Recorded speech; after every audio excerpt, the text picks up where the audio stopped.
Tale of Peter Rabbit by Beatrix Potter. Once upon a time, there were 4 little rabbits, and their names were Flopsy, Mopsy, Cottontail, and Peter.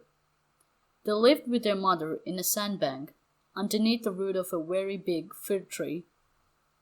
"Now, my dears," said old Mrs. Rabbit one morning, "you may go into the fields or down the lane.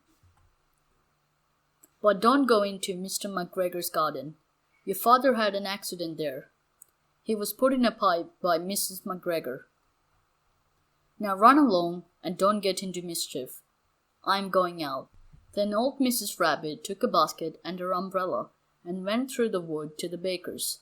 She bought a loaf of brown bread and 5 currant buns. Flopsy, Mopsy, and Cottontail, who were good little bunnies, went down the lane to gather blackberries. But Peter, who was very naughty, ran straight away to Mr. McGregor's garden and squeezed under the gate. First he ate some lettuces and some French beans, and then he ate some radishes. But round the end of a cucumber frame, whom should he meet but Mr. McGregor?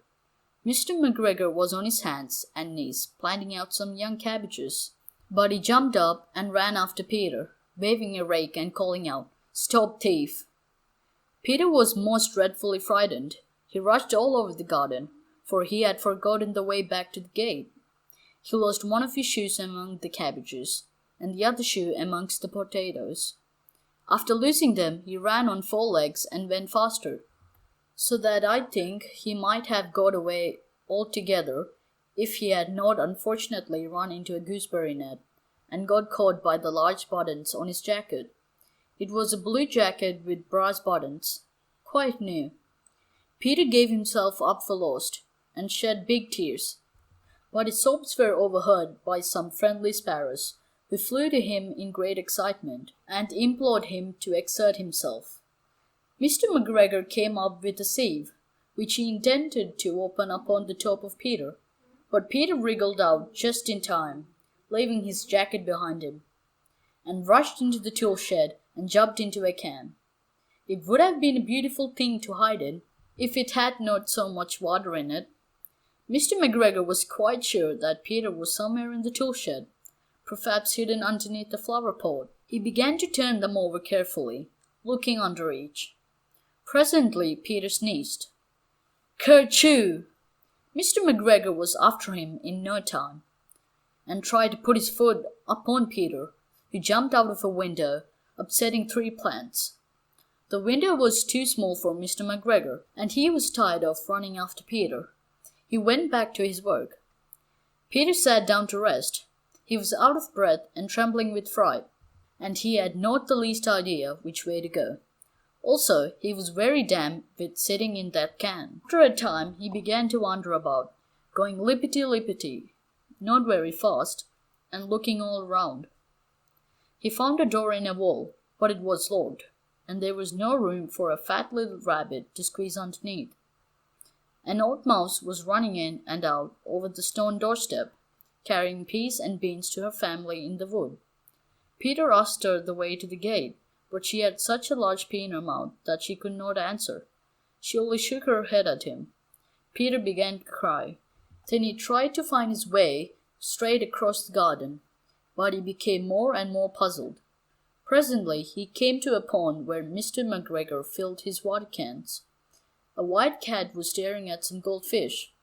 She sat very, very still, but now and then the tip of her tail twitched as if it were alive.